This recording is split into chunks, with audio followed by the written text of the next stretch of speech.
Good morning my dear. आज हम life process का पार्ट थर्ड स्टार्ट करने जा रहे हैं। हिट द टारगेट में आप सभी का स्वागत है। तो इस पार्ट थर्ड में हम डाइजेस्टिव सिस्टम इन ह्यूमंस के बारे में बात करेंगे। जैसा कि हम देख रहे हैं, ये डाइजेशन सिस्टम जो बना हुआ है ह्यूमन का, इसमें ये माउथ से लेकर के और ये एनल तक, ये क्या कहा जाता है, ये है गट्स। इसको हम बोलते हैं गट्स या इन्वेंट्री कैनाल। ठीक है, तो यहाँ से शुरू होता है, ये माउथ से शुरू होता है और ये एनस तक जाता है। इसको हम बोलते हैं बेटा गट्स या एलिमेंट्री कैनाल।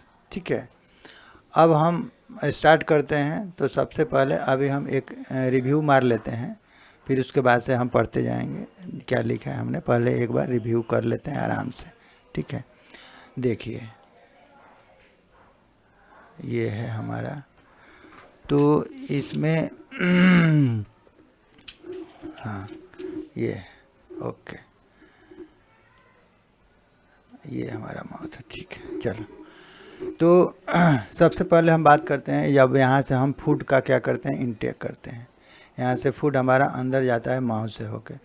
तो जब माउथ से फूड होके जाता है तो यहाँ से डाइजेशन हमारा स्टार्ट होता है। तो डाइजेशन स्टार्ट होता है तो सबसे पहले फूड अंदर गया, उसके बाद से टीथ ने उसको स्मॉल पार्टिकल्स में ब्रेक किया, और टीथ जब स्मॉल पार्टिकल में ब्रेक कर देता है तो सिलेवरी ग्लैंड से क्या निकलता है, सिलेवरी ग्लैंड से हमारा सैलिवा निकलता है। सिलेवरी ग्लैंड्स, ये सिलेवरी ग्लैंड्स हैं, ये ऊपर जो दिखाया गया है ये दो सिलेवरी ग्लैंड्स है। यहाँ से सैलिवा निकला और उस फूड को लुब्रिकेटेड किया, लुब्रिकेटेड करके, और टंग के सहारे उसको सेमी सॉलिड में कन्वर्ट कर दिया, सेमी सॉलिड में, ताकि वो अंदर को आराम से हमारे फूड पाइप से होके आगे तक फॉरवर्ड कर सके, आराम से जा सके। ठीक है ना। तो उसको हम बोलते हैं बोलस। किसको, यानी वो फूड, लुब्रिकेटेड फूड को हम क्या बोलते हैं, लुब्रिकेटेड फूड को हम बोलेंगे बोलस। ठीक है, ये लुब्रिकेटेड फूड को हम बोलस बोलेंगे। ओके, अब यहाँ से जब फूड चलना शुरू किया तो सिलेवरी ग्लैंड्स में जो सैलिवा निकला, उसमें सेलेवरी एमाइलेज होता है, सेलेवरी एमाइलेज। तो इसी को हम बोलते हैं टाइलिन भी बोलते हैं, टाइलिन। तो इसमें होता क्या है, ये टाइलिन है। ठीक है, ई नहीं रहेगा। ठीक, हाँ टाइलिन। तो टाइलिन से होता क्या है, एक्चुअल में इसको लिख लेते हैं टाइलिन। ठीक है, तो टाइलिन में ये यहाँ से हमारा डाइजेशन शुरू होता है, और ये क्या होता है कि ये स्टार्च को किस में कन्वर्ट कर देता है, ये माल्टोज में, यानी हमारा इनिशियल पार्ट शुरू हो गया डाइजेशन का। ठीक है, तो ये माल्टोज में कन्वर्ट कर देता है, और आगे माल्टोज फर्दर ग्लूकोज में कन्वर्ट हो जाता है। तो वो हम आगे देखेंगे। अभी ये माल्टोज में कन्वर्ट हुआ।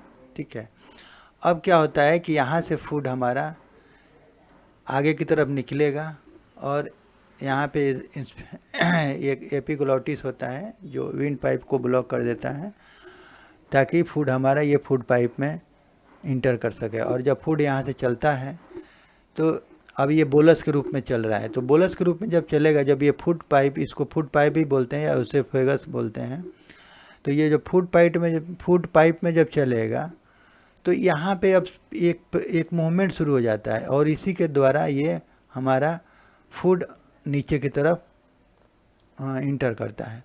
इसी मूवमेंट को हम बोलते हैं क्या, पेरिस्टाल्टिक मूवमेंट। यानी ये क्या होता है, एक्सपेंड होता है और कंट्रैक्ट होता है, एक्सपेंड और कंट्रैक्ट। यानी ये मसल्स क्या करते हैं, एक्सपेंड और कंट्रैक्ट होते हैं, और उसके सहारे ये फूड धीरे धीरे इस डायरेक्शन में नीचे की तरफ जाता है। ये फूड पाइप में कोई डाइजेशन नहीं होता है, बस केवल फूड नीचे की तरफ जाता है। तो ये पेरिस्टाल्टिक मूवमेंट कितना इंपॉर्टेंट है आप समझ सकते हैं, क्योंकि अगर पेरिस्टाल्टिक मूवमेंट से अगर भोजन नहीं जाएगा तो ये आकर के डैमेज कर सकता है, ये डायरेक्ट गिरेगा इसमें तो हमारा स्टोमक हर्ट हो सकता है। और दूसरा कि जब भी हम खाना खाएंगे तो हमें ये एक सीध में रहना पड़ेगा। और ये पेरिस्टाल्टिक मूवमेंट से क्या होगा कि हम किसी भी डायरेक्शन में सो के भी मतलब खाएंगे तो भी फूड हमारा स्टमक में इसी मूवमेंट के द्वारा जाएगा। तो ये हमारा यहाँ से शुरू होता है पेरिस्टाल्टिक मूवमेंट से, यानी ये मसल्स जो हैं ये एक्सपेंड करेगा, कॉन्ट्रैक्ट करेगा, इसके सहारे धीरे धीरे ये भोजन नीचे खिसकता जाएगा। और यहाँ पर जब आएगा तो एक इंस्फिक्टर इसको बोलते हैं, पाइरोलिक, इसको बोलते हैं पाइरोलिक इंस्फिक्टर। ये इंस्फिक्टर एक रिंग टाइप का मसल्स का बना रहता है जो हमें ये मदद करता है कि ये जैसे ये हमेशा ओपन नहीं रहता है, ये जब रिक्वायर्ड कंडीशन में ही ओपन होता है और बंद हो जाता है। तो इस तरह से हमारा फूड क्या हुआ, यहाँ से स्टोमक में इंटर किया। अब स्टोमक में जब इंटर करता है तो यहाँ पे 3 तरह का एंजाइम्स होता है जिसके बारे में हम बात करेंगे अभी। जैसे ये 3 तरह का बात करता है, तो ये 3 तरह का ये कौन कौन सा है, तो ये 3 तरह का होता है। एक होता है यहाँ पेप्सिन एंड रेनिन, और दूसरा होता है डाइलेटेड HCl, और तीसरा होता है यहाँ पे म्यूकस, ठीक है, म्यूकस ऐसा होता है, ठीक है। तो ये 3 गैस्ट्रिक, इसको गैस्ट्रिक जूस भी बोलते हैं। तो ये गैस्ट्रिक जूस क्या करता है, तो सबसे पहले ये डाइलेटेड HCl क्या करेगा, उस फूड को, ये जो फूड इसमें इंटर किया है उसको एसिडिटिक बना देता है, ताकि एसिडिटिक कंडीशन में ही ये पेप्सिन काम करता है, ठीक है ना। पेप्सिन और रेनिन, क्योंकि रेनिन का जिक्र कम होता है इसलिए कि रेनिन बच्चों में ही पाया जाता है और एडल्ट में ये ख़त्म हो जाता है, पेप्सिन ही रहता है।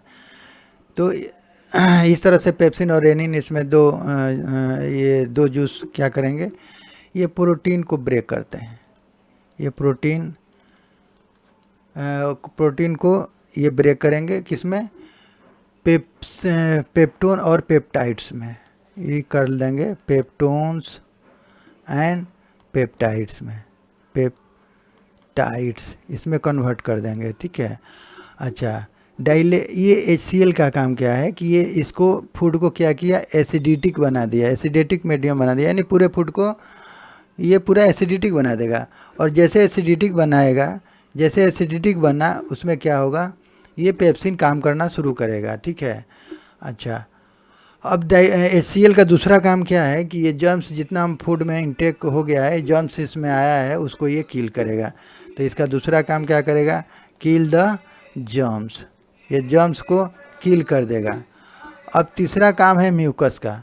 तो चूँकि हम जानते हैं कि HCl क्या है, HCl तो डेंजर है, ये क्रोड कर सकता है वाल को, स्टोमक के वाल को। तो ये क्या करेगा कि ये पूरा म्यूकस जो है ये लाइनिंग कर देगा ताकि हमारा स्टोमक कोरोड होने से बच जाए। तो ये पूरा लाइनिंग कर देगा, ठीक है, ये पूरा हमारा ये लाइनिंग कर देगा। और यहाँ पे इंस्पेक्टर होता है एक और। तो इस तरह से हमारा फूड कम से कम 3 आवर्स 4 आवर्स रहता है यहाँ पे, और इस तरह से इसका डाइजेशन होता है। ये फूड हमारा इंटर किया है बोलस के रूप में, लेकिन यहाँ पे आएगा तो इसका नाम हो जाएगा काइम, यानी इसको हम काइम कहेंगे। ये फूड अब हमारा काइम के रूप में हो गया, यानी लुब्रिकेटेड और हो गया है। अच्छा, अब इसका मीडियम एसिडिटिक हो गया है।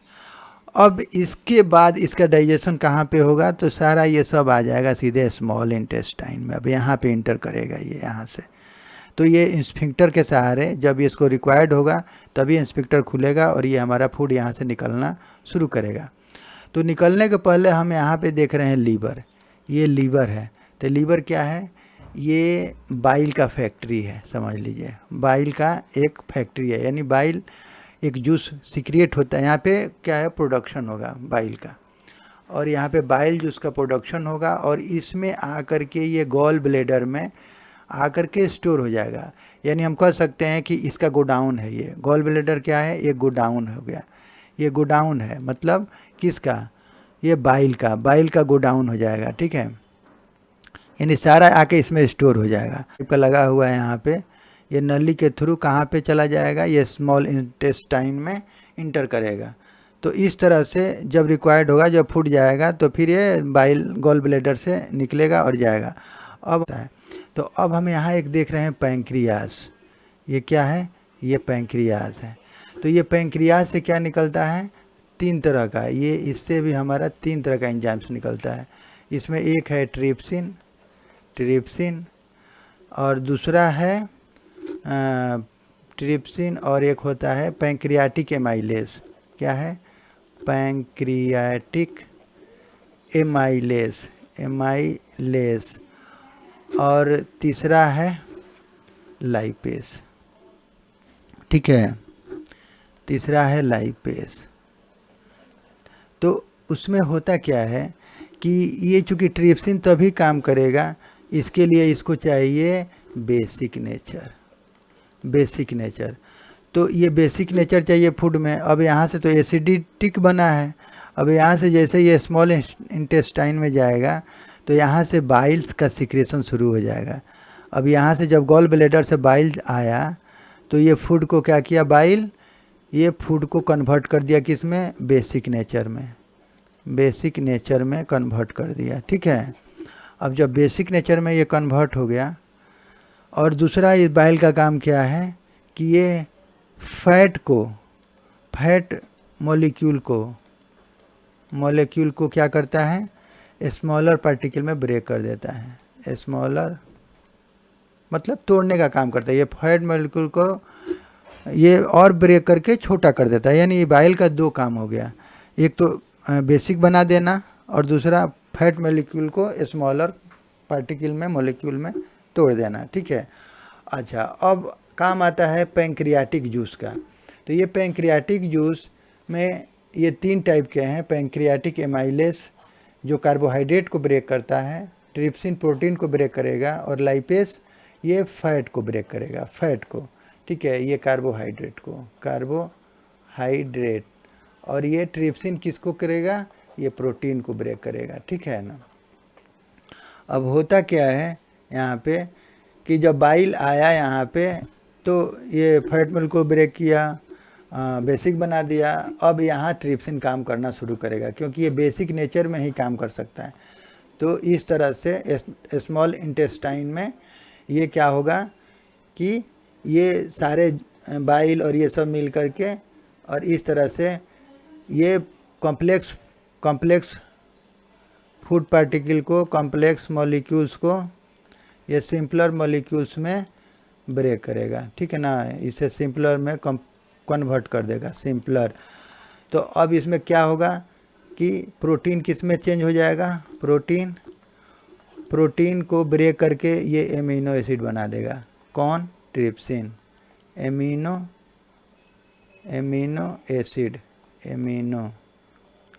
एसिड में कन्वर्ट कर देगा।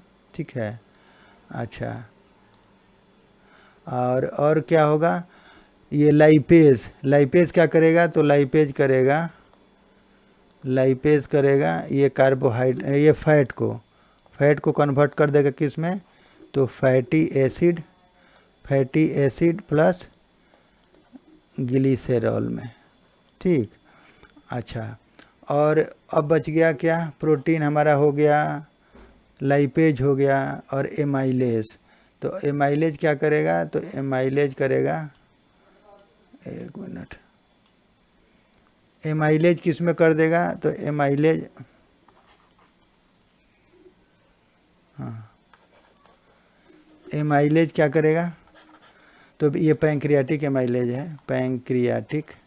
पैंक्रियाटिक एमाइलेज किस में कन्वर्ट कर देगा, तो ये कार्बोहाइड्रेट को किस में कन्वर्ट कर देगा, तो ये ग्लूकोज में। अब ये हमारा बॉडी ऑब्जर्व कर लेगा। ये सिंपलर मॉलिक्यूल किस में चेंज हो गया, तो ये हमारा सिंपलर मॉलिक्यूल चेंज हो गया किस में, तो अब हमारा ये एमिनो एसिड में कन्वर्ट हो गया। कार्बोहाइड्रेट किस में चेंज हो गया, ये ग्लूकोज में। और ये प्रोटीन हो गया एमिनो एसिड में, और लाइपेज हो गया फैटी एसिड और ग्लिसरॉल में। Fatty acid plus glycerol. इसमें चूँकि क्या होता है ना कि अगर एक मॉलिक्यूल फैट का टूटता है तो ये 3 फैटी एसिड बनाता है और एक ये ग्लूकोज का बनाता है, ठीक है। तो इस तरह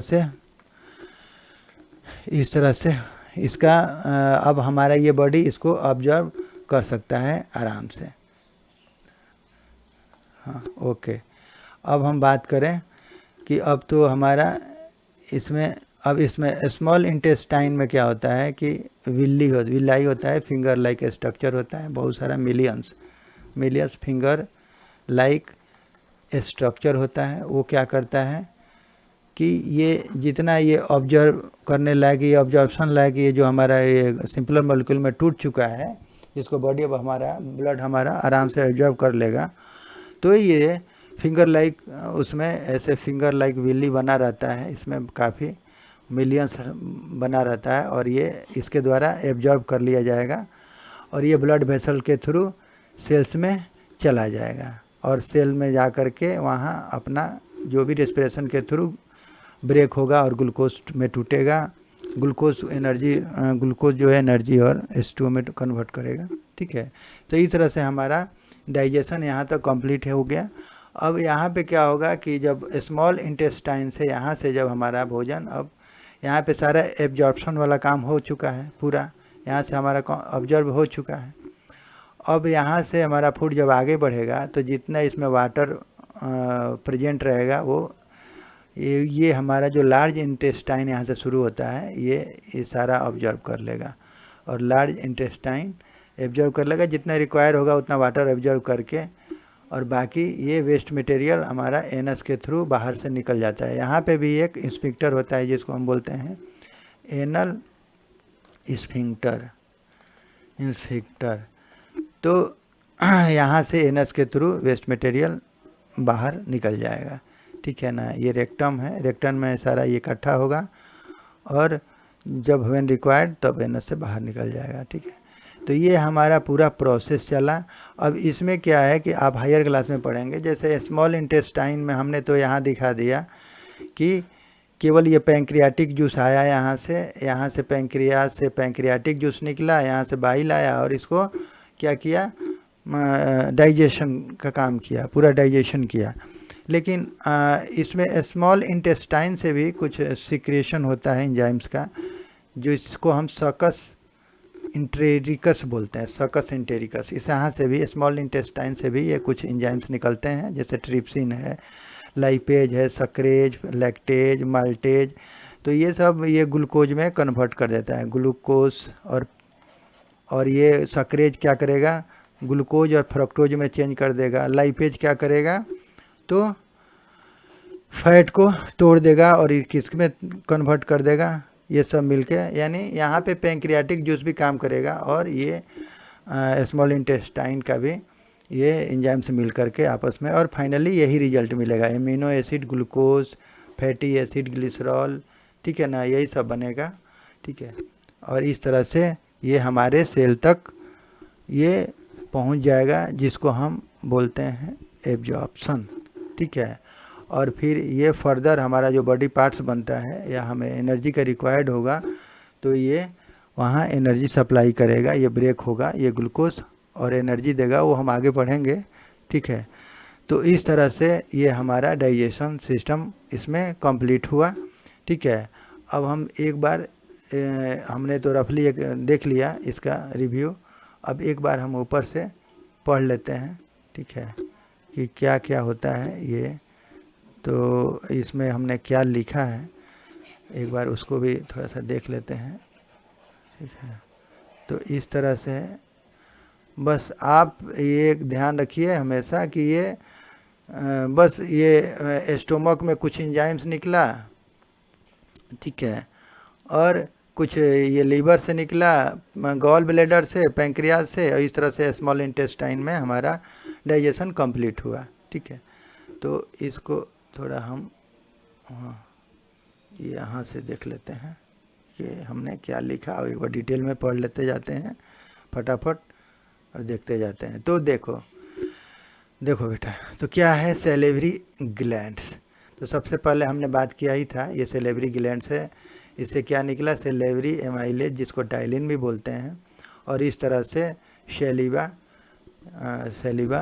निकला, जो इसको हम सैलिवरी एमाइलेज टाइलिन बोलते हैं, जो हम इसने स्टार्च को और शुगर को किस में, माल्टोज में कन्वर्ट कर दिया। ठीक है, अब स्टोमक में हम जैसे गैस्ट्रिक जूस की बात किए थे, 3 तरह का निकलता है इसमें, पेप्सिन एंड रेनिन, जो प्रोटीन का पेप्टोन और पेप्टाइड्स में इन्हें क्या किया, कन्वर्ट किया। HCl क्या किया, उस मीडियम को, फूड के मीडियम को एसिडिटिक बनाया। और म्यूकस क्या किया, ये स्टोमक के चारों तरफ ये लाइनिंग किया। अगर ये लाइनिंग नहीं करेगा तो ये हमारा वाल कोरोड होगा और बाद में इन्फेक्शन हो सकता है। जैसे हम अल्सर वगैरह का नाम सुने होंगे, ये डिजीज हो जाता है अल्सर वगैरह, तो इसे ये म्यूकस बचाता है। तो इसीलिए हमें पूरा ध्यान रखना चाहिए अपने भोजन का, ताकि हमारा ये म्यूकस कभी में प्रॉब्लम ना आए। अगर ये म्यूकस में प्रॉब्लम आएगा तो फिर ये अल्सर वगैरह होने का चांसेस बढ़ जाता है, और इसी अल्सर से बाद में कैंसर वगैरह का भी काफ़ी चांसेस बढ़ जाता है। तो हमें इसके लिए काफ़ी कॉशियस रहना पड़ेगा। ठीक है, अच्छा, लीवर से हमने जैसे देखा कि बाइल बनता है, और बाइल लिखा है मेक्स द फूड बेसिक बनाता है, ब्रेक द फैट मॉलिक्यूल। तो ऐसे इसका 2 काम है, फूड को क्या बनाना, बेसिक बनाना, और फैट मॉलिक्यूल को ब्रेक करना। ठीक है, ये बड़ा कॉम्प्लेक्स मॉलिक्यूल से स्मॉलर में कन्वर्ट कर देगा।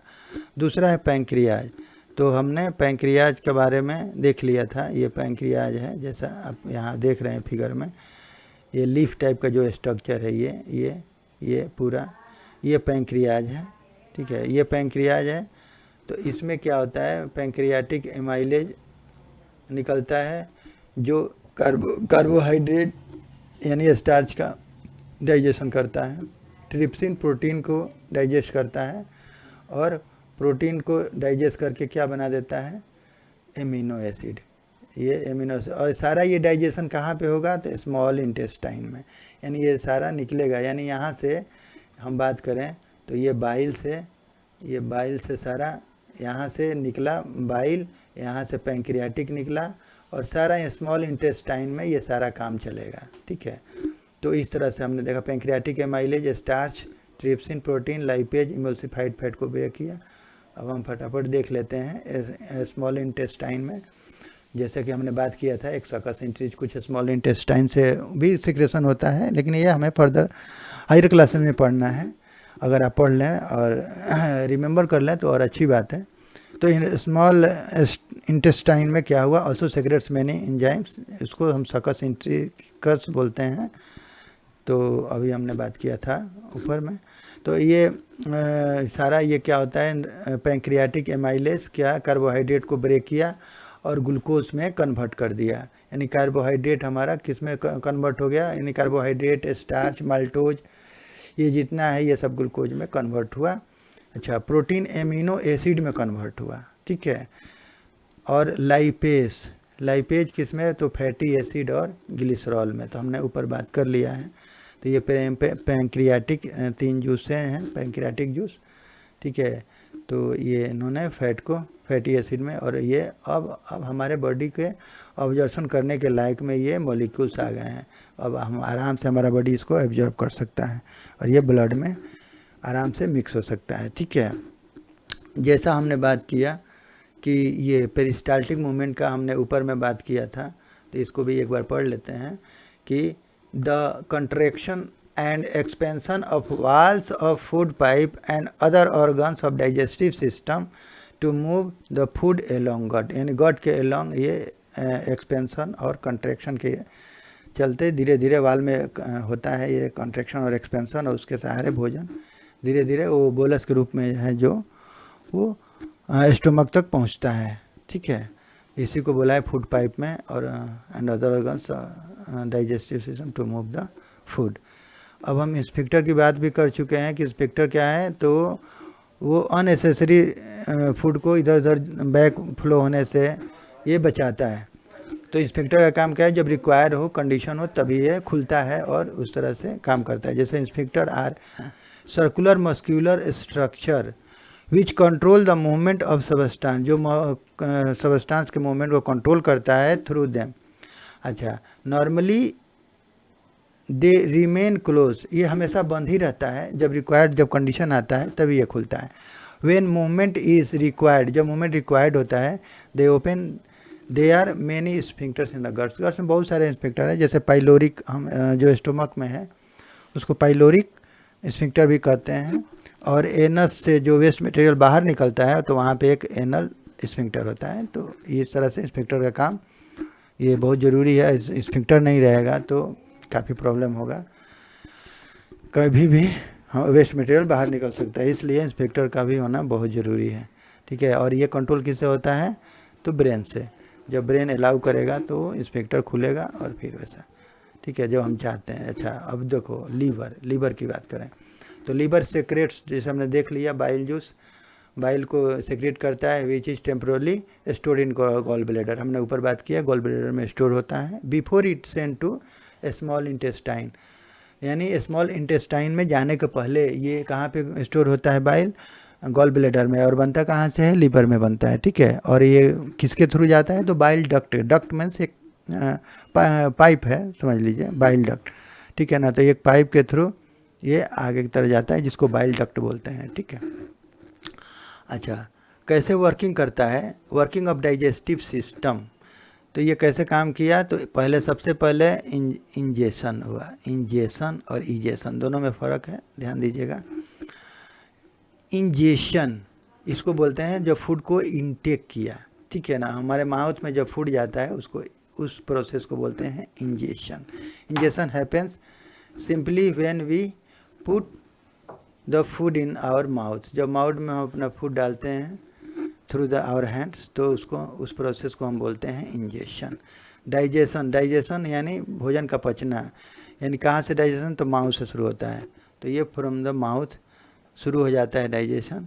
ठीक है, और डाइजेशन से चल के स्मॉल इंटेस्टाइन तक चलता है। तो ये teeth cuts food in small pieces, जैसा हमने देख लिया। Salivary glands provide saliva which makes the food lubricated, बना देता है ये सैलिवरी ग्लैंड्स।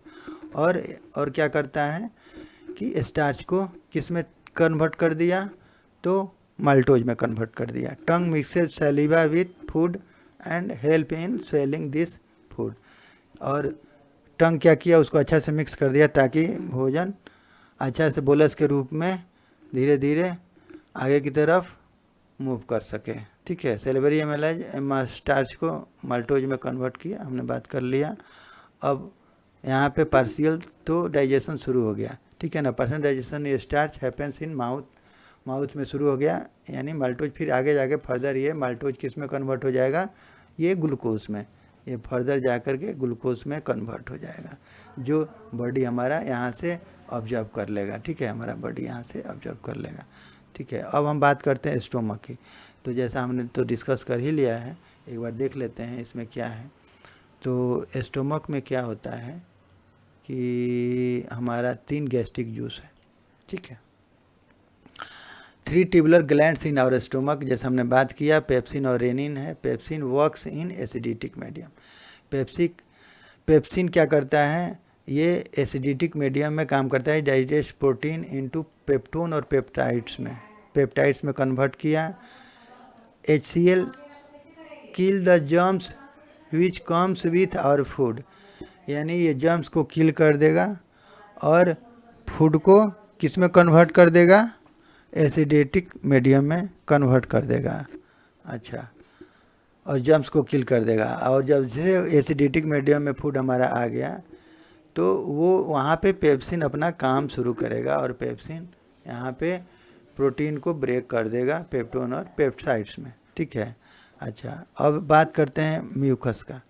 तो म्यूकस क्या करता है, तो यहाँ पे जैसा हमने ऊपर में डिस्कस कर ही लिया है, एक बार पढ़ लेते हैं। Acid is harmful for the surface of stomach, it can corrode the stomach wall and cause ulcer and, तो ये अगर ये म्यूकस काम नहीं करेगा तो ये क्या हो सकता है, ये कोरोड कर सकता है स्टोमक वॉल को, उसी को लिख रहा है।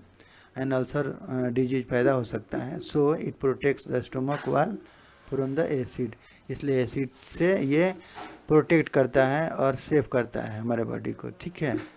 Partially digested food will now move to small intestine. अब बात आती है फाइनल की, तो ये स्मॉल इंटेस्टाइन की बात हो रही है, यानी हमारा फाइनल में स्टेज में अब जा रहा है फूड, और वहाँ हमारा फूड का डाइजेशन हो जाएगा। अभी देखिए लीवर में बाइल निकला, जैसे हमने पढ़ लिया। Bile provide the alkaline basic medium environment for the proper functioning of pancreatic amylase, ताकि पैंक्रियाटिक एमाइलेज काम कर सके तो उसके लिए बेसिक नेचर चाहिए, और बेसिक नेचर किसने प्रोवाइड किया? बाइल ने। और बाइल का दूसरा काम है ब्रेक करना, जैसे हमने पढ़ लिया है, bile breaks down complicated molecules of fat into simpler molecules globules so that they can be further digested by another enzyme, ताकि वो another enzyme से वो डाइजेस्ट हो सके। तो बाइल ने क्या किया, उसको छोटे छोटे मॉलिक्यूल में ब्रेक किया, ठीक है। उसके बाद जब हो जाएगा तो लाइपेज अपना काम वहाँ पे करेगा, ठीक है। अच्छा, all works of pancreatic juice and life bile in small intestine, all works of pancreatic juice, सभी पैंक्रियाटिक जूस, और ये लीवर है, लीवर बाइल क्या करेगा इन स्मॉल इंटेस्टाइन में, ये अपना डाइजेशन का आगे का काम करेंगे, ठीक है। तो ये स्मॉल इंटेस्टाइन में देख लेते हैं, ये जो हमने यहाँ पर some enzymes secretes from small intestine, जैसे trypsin, amylase, lipase, maltase, lactase, sucrase, जिसको हम सकस एंटेरिकस बोल रहे थे। तो ये टाइप के एंजाइम्स ये स्मॉल इंटेस्टाइन से भी सीक्रेट होता है, जो फूड को क्या करता है, एसिडिटी से बेसिक के रूप में कन्वर्ट कर देता है, बेसिक मीडियम भी देता है, और ये कार्बोहाइड्रेट, फैट और प्रोटीन को डाइजेशन में भी काफ़ी हेल्प करता है, ठीक है। ये उसमें पैंक्रियाटिक जूस के साथ मिल करके, और ये फाइनल पोजीशन में हमारे फूड के डाइजेशन को पहुंचाता है। Juice and bile from liver all acts with complex food, सभी कॉम्प्लेक्स फूड के साथ काम करेंगे, और to break into simpler food molecule में ब्रेक करेंगे, which are absorbed by our body, जो कि हमारे बॉडी के द्वारा आराम से एब्जॉर्ब हो सके। इस तरह से प्रोटीन क्या हुआ, पेप्टोन और पेप्टाइड्स में जो टूटा था या टूटेगा, जो टूटा हुआ उसको एमिनो एसिड में कन्वर्ट कर देगा। कौन? तो ये ट्रिप्सिन। किसने कौन करेगा? तो ये ट्रिप्सिन ने ये काम करेगा, ठीक है। ये ट्रिप्सिन काम करेगा कि प्रोटीन को किस में ब्रेक करेगा? एमिनो एसिड में। कार्बोहाइड्रेट को कौन ब्रेक करेगा? तो ये एमाइलेज, जो भी पैंक्रियाटिक एमाइलेज जो यहाँ से आया था, पैंक्रियाटिक एमाइलेज या स्मॉल इंटेस्टाइन से जो एमाइलेज निकलेगा, ये सभी मिल करके कार्बोहाइड्रेट को ब्रेक करके, यानी स्टार्च, शुगर, माल्टोज सभी को ब्रेक करेगा, और ये ग्लूकोज में कन्वर्ट कर देगा। अब बिल्कुल ये सिंपलर मॉलिक्यूल बनते जा रहा है, जो कि हमारा बॉडी आराम से इसको एब्जॉर्ब कर लेगा, ठीक है। अच्छा, फैट में हम देख रहे हैं क्या, यहाँ एक मॉलिक्यूल अगर फैट का टूटता है तो ये 3 मॉलिक्यूल और ग्लिसरॉल का 1 मॉलिक्यूल में कन्वर्ट होगा, और इस तरह से अब हमारा बॉडी में ये न्यूट्रिएंट्स आराम से एब्जॉर्ब हो सकता है, ठीक है ना, एब्जॉर्ब हो जाएगा, ठीक है ना। तो ये एब्जॉर्ब होगा इस तरह से, अब बिल्कुल सिंपलर मॉलिक्यूल में हो गया है, यानी हमारा अब फाइनल स्टेज में पहुंच चुका है। अब ये आराम से ब्लड में मिक्स होके सेल तक पहुंच सकता है। तो अब ये कहाँ कैसे, अब इसके आगे क्या होता है, तो एब्जॉर्प्शन बाय विल्ली। अब यहाँ से विल्ली का रोल शुरू होता है। ये क्या होता है कि ये विल्ली कहाँ पे होता है, ये विल्ली होता है हमारा स्मॉल इंटेस्टाइन में, एक फिंगर लाइक स्ट्रक्चर, ऐसे ऐसे ऐसे ऐसे ऐसे ऐसे ऐसे ऐसे काफ़ी मिलियंस, बहुत सारे हैं। तो इसमें ब्लड वेसल्स पूरा ये कवर्ड है, यहाँ पे अंदर में पूरा कवर्ड है। तो ये क्या होता है, ये विल्ली के द्वारा एब्जॉर्प्शन होता है। ये सारे सिंपलर मॉलिक्यूल जो बना है, amino acid, fatty acid, glycerol, glucose, ये सभी विल्ली के द्वारा एब्जॉर्ब्स होता है, और होने के बाद ये ब्लड वेसल में मिक्स होगा, और ब्लड वेसल के थ्रू ये कहाँ को पहुँचेगा, ये सभी सेल में पहुँच जाएगा।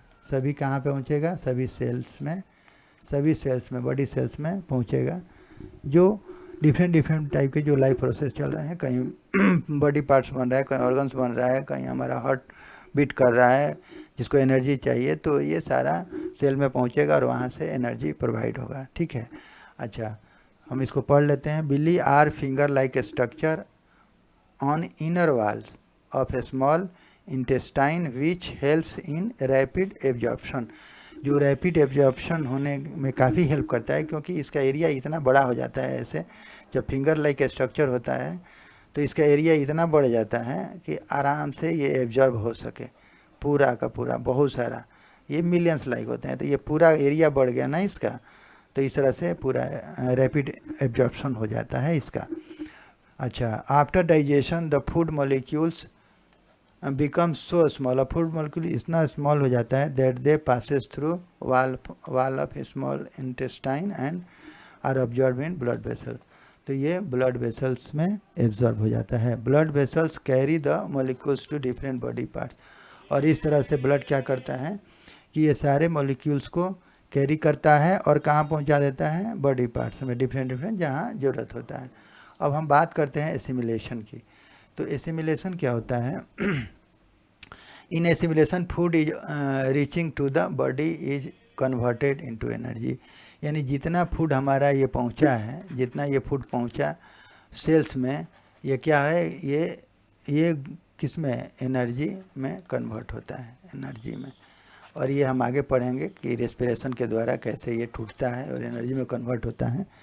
तो इस तरह से हमारा फूड जो ये सिंपलर मॉलिक्यूल्स में जो गया है, तो बॉडी पार्ट्स में ये एनर्जी के रूप में कन्वर्ट हो जाएगा, और उसके बाद क्या होगा, this energy is used for different, किसमें, activity of like growth, different life, यानी डिफरेंट एक्टिविटी में ये एनर्जी यूज होगा, जैसा ग्रोथ हो गया, मेकिंग ऑफ न्यू सेल्स हो गए, ठीक है, न्यू पार्ट्स अगर बन रहा है उसमें हो जाएगा, ठीक है, ग्रोथ में हो गया, रेस्पिरेशन जहाँ भी अगर इसको रिक्वायरमेंट होगा, जैसे किडनी में हो गया, या मान लीजिए हार्ट बीट हमारा वाइब्रेट कर रहा है, हार्ट बीट जो, तो वहाँ पे जहाँ पे भी ज़रूरत होगा वो एनर्जी प्रोवाइड होगा। ठीक है, तो इस तरह से अब ये ग्लूकोज हमारा एनर्जी के रूप में जमा हो गया सेल में, मतलब अब एनर्जी से क्या होगा, स्टोर्ड इन बॉडी, बॉडी में स्टोर हो जाएगा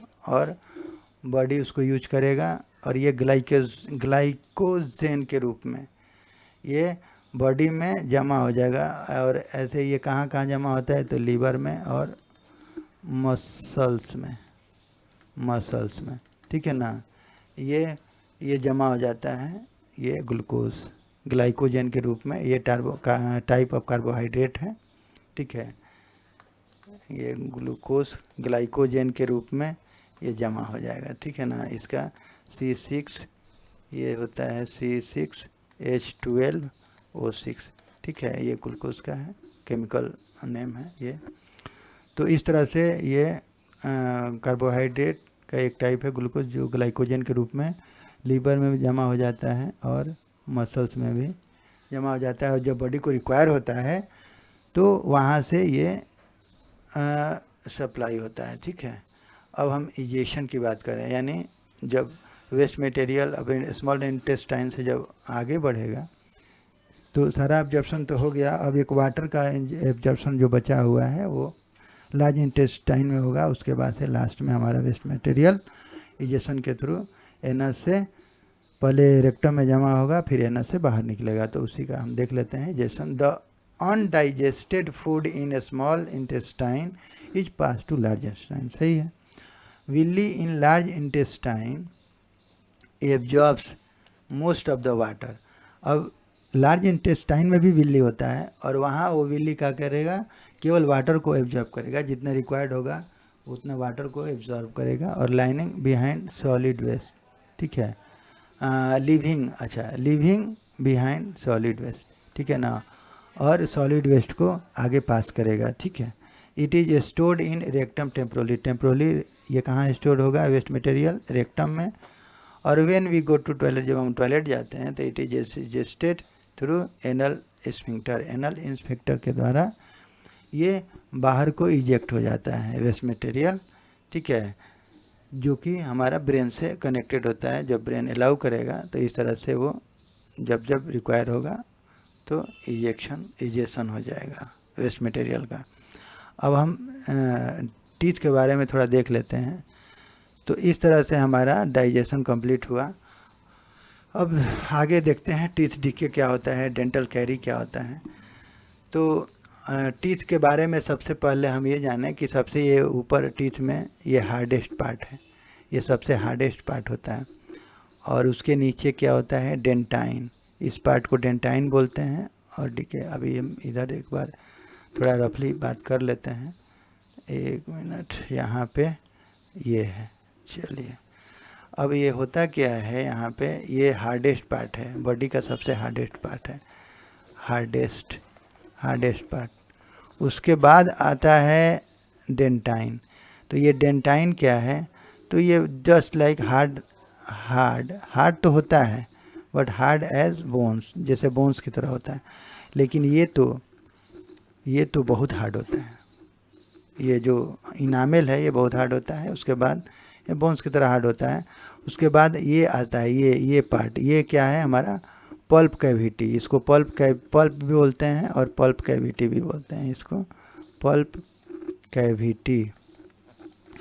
तो यहाँ से क्या होता है कि न्यूरॉन जुड़े रहते हैं और ये न्यूरॉन यहाँ से नर्वस सिस्टम शुरू हो जाता है और ये ब्रेन तक इसका कनेक्शन रहता है। तो जब हम कोई कुछ भी खाना खाते हैं तो क्या होता है, सबसे पहले ये हार्डेस्ट पार्ट जो है ये ब्रेक करता है छोटे छोटे मॉलिक्यूल्स में। अब होता ये क्या है कि हमारे फूड में बैक्टीरिया भी होता है। तो ये बैक्टीरिया क्या करता है, जब बैक्टीरिया ये शुगर के साथ जब मिलता है, जब शुगर के साथ, तो ये क्या करता है, HCl क्रिएशन करता है, HCl बनाता है। तो होता है ये है कि इस पर जब हम अच्छा से ब्रश नहीं करते हैं, जब हम ब्रशिंग में लापरवाही करते हैं या रात में हम ब्रश नहीं करते हैं, तो होता क्या है कि ये एक येलो पार्ट इस पर जमा हो जाता है।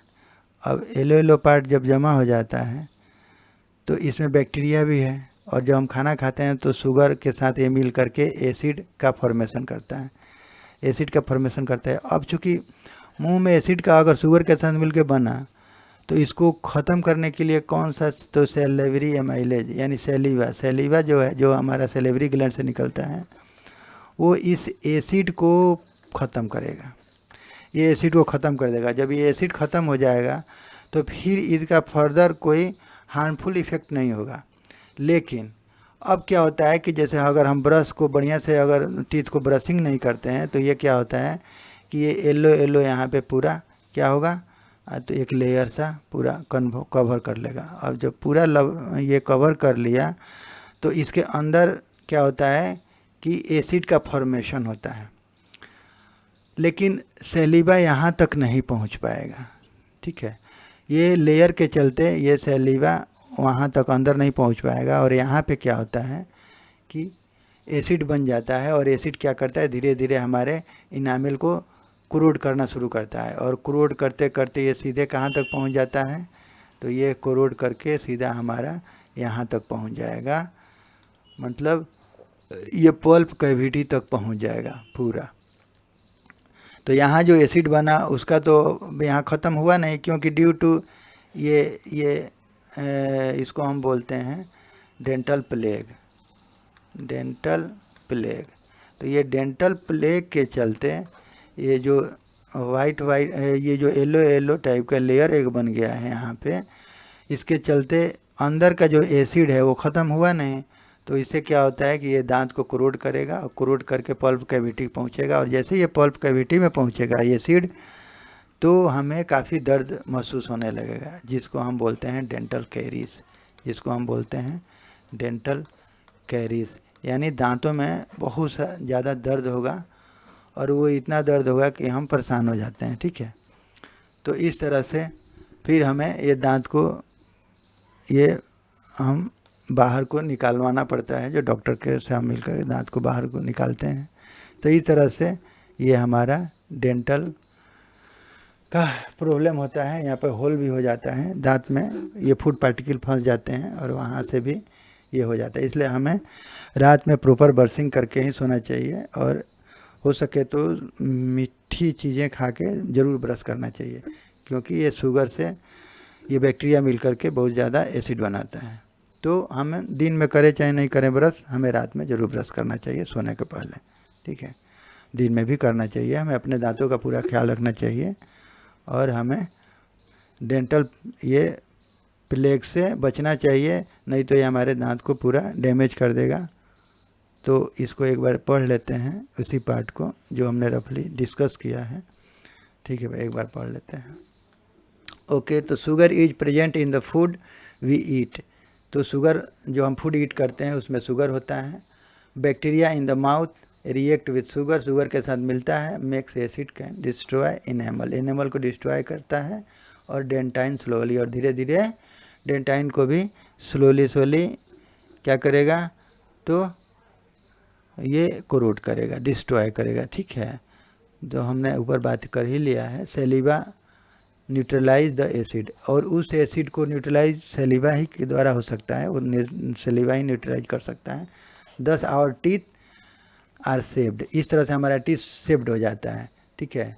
अब इम्प्रॉपर ब्रशिंग, इम्प्रॉपर ब्रशिंग से क्या होता है कि improper brushing leads to deposit of food along with bacteria in the mouth, mouth में हमारा ये फूड डिपॉजिट होता है, बाहर नहीं निकल पाता है। This is called dental plague, इस तरह से उसको हम डेंटल प्लेग बोलते हैं। यानी शुगर बैक्टीरिया एसिड बनाता है, जैसा हमने पढ़ लिया आगे। अच्छा, अब हम करेंगे बात कि due to dental plaque saliva, हाँ, due to dental plaque saliva fails to protect corroding up teeth by acid. तो इस तरह से सेलिवा बचाता है एसिड से, ठीक है। When acid comes in contact with nerves, जब ये नर्व्स यानी पल्प कैविटी में जब ये अंदर में इंटर हुआ, तो comes in contact with nerves in pulp cavity, it creates toothache and inflammation, inflammation से बचाता है, और टूथैक यानी दांत में दर्द से बचाता है, ठीक है। तो when acid comes in contact जब आता है तो nerves in pulp cavity it create, ये क्रिएट करता है टूथैक, ठीक है ना। तो ये क्रिएट करता है इन्फ्लामेशन और टूथैक, यानी दांत में दर्द शुरू हो जाता है। तो ये एसिड बहुत हार्मफुल है, ये क्रोड करना शुरू करता है, यहाँ पे आके क्रोड करता है, ठीक है। तो इस तरह से ये डेंटल के बारे में हमने देख लिया। अब हम बात करते हैं थोड़ा कि ये हेटरोट्रोफिक मोड ऑफ न्यूट्रिशन, हमने ऊपर पढ़ लिया था। हेटरोट्रोफिक क्या है, जो ऑर्गेनिज्म दूसरे पे डिपेंड होते हैं उसको हेटरोट्रोफिक मोड बोलते हैं, मोड ऑफ न्यूट्रिशन कहते हैं। तो उसी का थोड़ा सा और पार्ट समझ लेते हैं। तो हेटरोट्रोफिक मोड ऑफ न्यूट्रिशन में 3 टाइप के ये मोड है। इसमें एक है सेप्रोट्रोफिक मोड, यानी दूसरे ऑर्गेनिज्म पर तो डिपेंडेंट है हेटरोट्रोफिक, उसमें भी 3 टाइप का है। जैसे सेप्रोट्रोफिक मोड, इसमें क्या होता है, organism obtain food from decaying dead material, dead animals and plants, ठीक है। तो ये सेप्रोट्रोफिक में क्या होता है कि ऑर्गेनिज्म अपना फूड ऑब्टेन करता है डिकेइंग डेड एनिमल्स, यानी कोई एनिमल्स डेड हो जाता है तो उससे अपना ये भोजन लेता है, या प्लांट कोई डेड हो जाता है तो उसे लेता है। जैसे फंगाई हो गया, और सम बैक्टीरिया है जैसे कसकट्टा, ठीक है। तो कसकट्टा इसमें नहीं, ठीक है ना, कसकट्टा इसमें नहीं है, ठीक है, इसमें नहीं, ओके। हाँ, ये बैक्टीरिया है, फंगाई है जैसे। तो ये डेड एनिमल से देखते हैं, जहाँ डिके होता है वहाँ पे फंगस टाइप का लग जाता है, यानी फंगाई, तो वहाँ ये डेड, तो इसको हम सेप्रोट्रोफिक बोलते हैं। यानी ये केवल डेड एनिमल से ही अपना ये फूड लेता है, ठीक है। ये केवल डेड एनिमल से ही अपना फूड लेगा। अब पैरासाइट में क्या होता है कि वो ऑर्गेनिज्म जो derive food from the body of the other animals organism without killing it, बिना मारे ही उसे लेता है। प्लाज्मोडियम, जैसे प्लाज्मोडियम है, राउंड वर्म है, फंगाई है, सम बैक्टीरिया है, कसकट्टा प्लांट है। तो ये सब ऐसे हैं कि ये ऑर्गेनिज्म को मारेंगे नहीं और धीरे धीरे अपना उससे फूड लेते रहेंगे, ठीक है। उसे अपना फूड लेंगे, लेकिन वो उसको डेड नहीं करेंगे। और इस तरह से ये ऑर्गेनिज्म को हम होस्ट बोलते हैं। जिस ऑर्गेनिज्म पर ये रहते हैं, जिससे अपना फूड लेते हैं, उसको होस्ट बोलते हैं, ठीक है। तो जैसे प्लाज्मोडियम है, राउंड वर्म है, हमारे पेट में, स्टोमक में ये पाया जाता है, इंटेस्टाइन में वगैरह में आता है सर। तो ये राउंड वर्म होता है स्मॉल इंटेस्टाइन में। तो ये फूड हमारे बॉडी से लेते रहता है, ठीक है। इस तरह से कुछ बैक्टीरिया भी है, ठीक है। तो ये जिस पे रहते हैं उसको किल नहीं करते हैं, उससे अपना फूड लेते रहते हैं, ठीक है। और एक हल्जोइक मोड है। इस मोड में क्या, organism takes complex food material in the body and follows injection, digestion, absorption, assimilation, egestion. जैसा कि हमने अपना पढ़ लिया, आगे हल्जोइक में आता है, जैसे ह्यूमन हो गया और एनिमल्स हैं, जो अपना फूड ये 5 प्रोसेस से जो डाइजेशन अपना कंप्लीट करते हैं और अपना फूड लेते हैं। तो जैसे takes complex food material, complex food के रूप में अपना ये फूड लिया in the body and follows, ये 5 प्रोसेस से हो करके इंजेक्शन, डाइजेशन, एब्जॉर्प्शन, इस तरह से करके एसिमिलेशन, और इस तरह से ये 5 प्रोसेस से गुजरते हैं और अपना फूड न्यूट्रिएंट्स को लेते हैं। ऊपर में तो उतना फूड का कॉम्प्लेक्स क्या, वो तो सिंपलर फूड में ही रहता है। जैसे ये पैरासाइट है, सेप्रोट्रॉफिक है, तो ये तो कॉम्प्लेक्स फूड है नहीं इनका, ये तो बिल्कुल सिंपलर फूड में लिए और अपना काम किए। लेकिन हल्जोइक मोड में क्या होता है कि ये ऑर्गेनिज्म कॉम्प्लेक्स फूड में अपना ये भोजन लिए और ये 5 प्रोसेस से, 5 प्रोसेस से ये अपना डाइजेशन कंप्लीट करते हैं और इस तरह से फूड का डाइजेशन करते हैं, ठीक है। तो ये इसको हल्जोइक मोड में, जैसे ह्यूमन हो गया, डॉग, मोस्ट एनिमल्स, ये सब हैं जितने। तो इस तरह से आज हमारा डाइजेशन का लेक्चर ख़त्म हुआ और इसे आप बार बार देखें। मेन है इसमें एंजाइम्स को आप थोड़ा याद कर लें, ठीक है। और मैंने काफ़ी सिंपलर भाषा में कोशिश किया है, आप 1-2 बार देखेंगे आपको समझ में आ जाएगा अच्छा से। इस तरह से आप इसको एक कहानी के तौर पे याद करेंगे तो आपको आराम से याद हो जाएगा। बस एंजाइम्स को आप थोड़ा याद कर लीजिए, क्या काम है। और इस तरह से आज का लेक्चर हम यहीं पे समाप्त करते हैं। आप अगर अच्छा लगे तो वीडियो को ज़रूर लाइक कीजिए और आपने इस वीडियो को पूरा देखा, इसके लिए आपको बहुत बहुत धन्यवाद। आज मैं अपना लेक्चर यहीं समाप्त करता हूँ। Thank you, thanks.